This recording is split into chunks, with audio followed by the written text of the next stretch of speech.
Hi, I'm Anya, creator and owner of Seven Sundays Studios. We are located in San Francisco, and I guess when I say we, I mean myself and occasional help from my amazing family. Um, I want to talk to you today about the brand, the product, just do a quick introduction, and also do a live, well, was supposed to be live presentation, but today it's actually going to be recorded, and tomorrow we are going to go live. So Seven Sunday Studios was created about 2 years ago, and it's basically it's been like a dream, a product of my life, passion for making things as long as I can remember myself. Since I was a little kid in Russia, Moscow, growing up, I always had this burning desire to make. And yes, it never went away. I worked in retail industry for many years. I always worked in the creative field, but finally, as I said a few years ago, I decided just to do what I love the most, making. And so the Seven Sunday Studios brand was born. If I had to describe the brand, the product, just in few words, I would probably say it's very sensual, meaning that, or textural, it's meaning that you really want to touch it, you want to feel the texture, you want to actually hug some of the product, and I'll show you some product a little later to illustrate what I mean. Also, it's really organic. I love working with organic materials and kind of let the material drive the process in a way. So kind of like it's the material taking me on this creative journey, so to speak. And another thing that I really love and treasure about the things that I make is that they kind of have their own life after I'm done with it. So they change, they evolve, they gracefully age, hopefully gracefully. And that's another quality that I'm really into. So I work with 3 different type of materials, and it's leather, vegetable tanned leather, it's yarn, normally wool yarn, and sheepskins. I would say right now I'm really into all kinds of sheepskins, but right now I'm really into Icelandic sheepskins.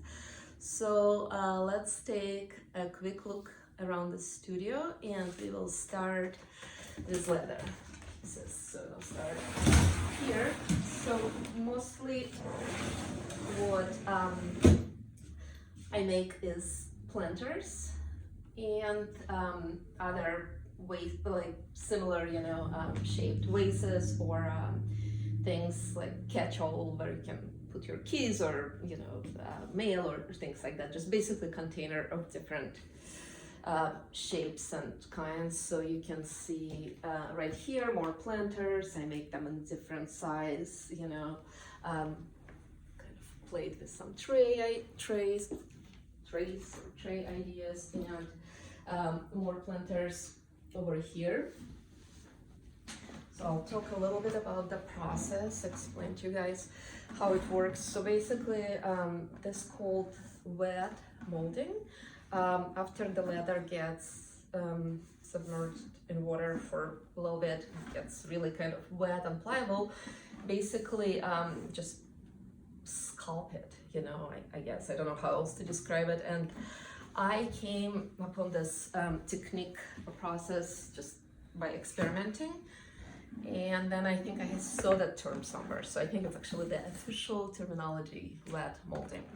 So this, I think, is a really good illustration when I talk about the product, or rather the material guiding me. So, like probably the edge of this leather will have this, not probably, I mean, I know that this little thing here, and, and instead of like just cutting it straight, I just love this. I adore this little imperfections, this little surprises. I also call them beautiful surprises.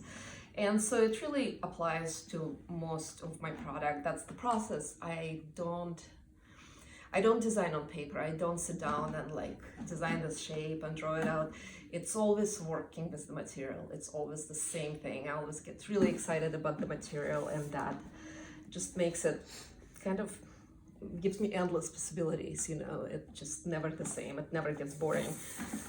This little smaller container can be used as a vase.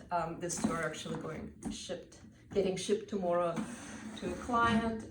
This is what I was talking about when I said container of different sizes and shapes. Like, you know, I keep my little marketing material here, but we also use it for keys and mail. And this was wet molded around a big rock that I found on the beach in Santa Cruz. So I have this whole collection of containers in different sizes that were molded around rocks that I brought back from the specific beach.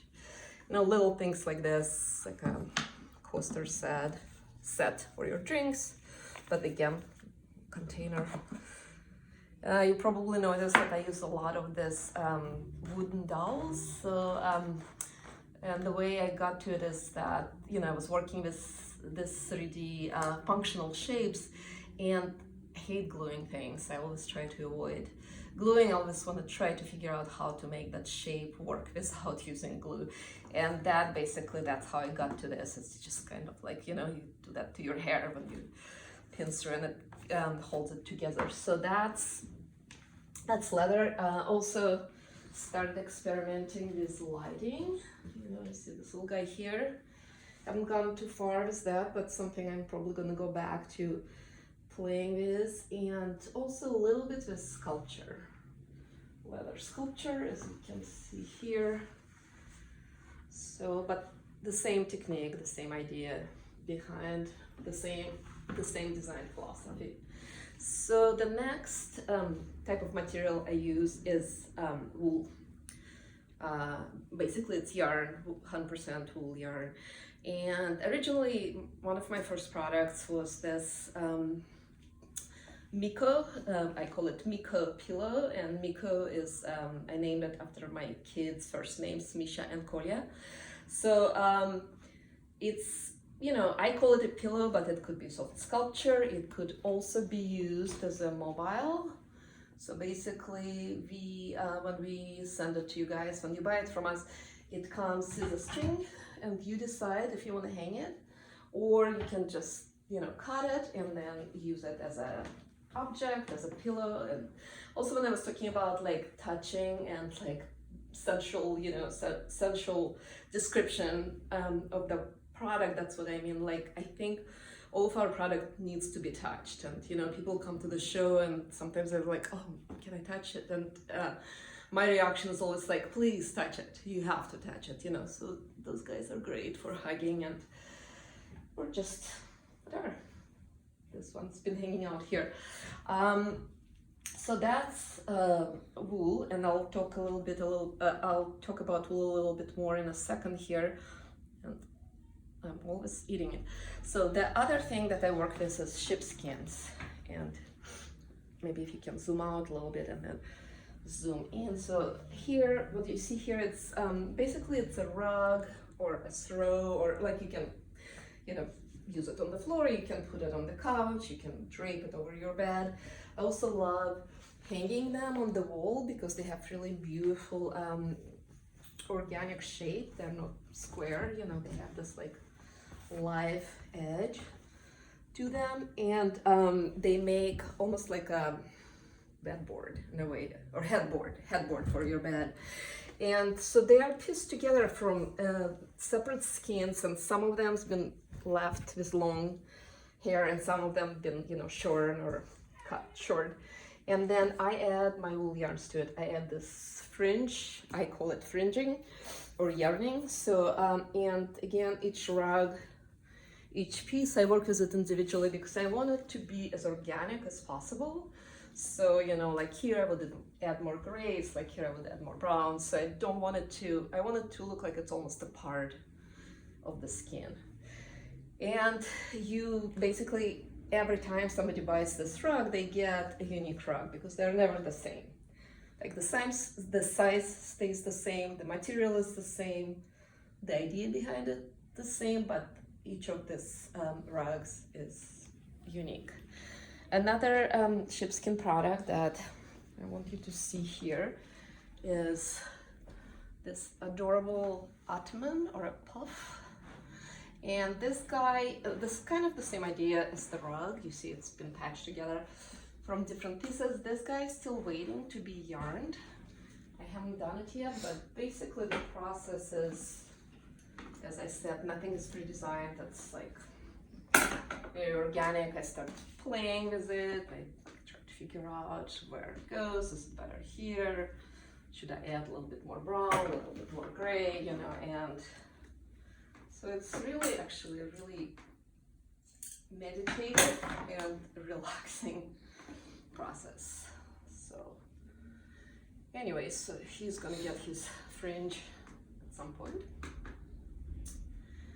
And then back to the yarn, the wool. This is right here on this wool this is my latest obsession. I started making this wool hangings and also gigantic tassels that became wool hangings, or also I'm experimenting with them being like a, you know, free hanging mobile kind of thing. So it's the same yarn that I use on some of my pillows, you know, this really chunky, beautiful chunky wool yarn. And then again, I use this wooden dowels to kind of just weave, using the weaving technique instead of using the yarn going the other way, or it's almost like basket weaving, you know, so you can see the resemblance. And then again, I just play with shapes, and this is all work in progress. Still figuring out, you know, like how to finish certain things, how are they going to be hanging, you know, do I need to add something, or anyway, so that's that, you know. So smaller ones, also that type of yarn that I showed you in the pillows, thinking about doing them as sets, like selling them together as little sets. So that's the third component, or the third type of material I use. And again, as you see, I like combining them, you know. It's like skins get yarn, sometimes yarn gets leather, you know, so things get mixed together.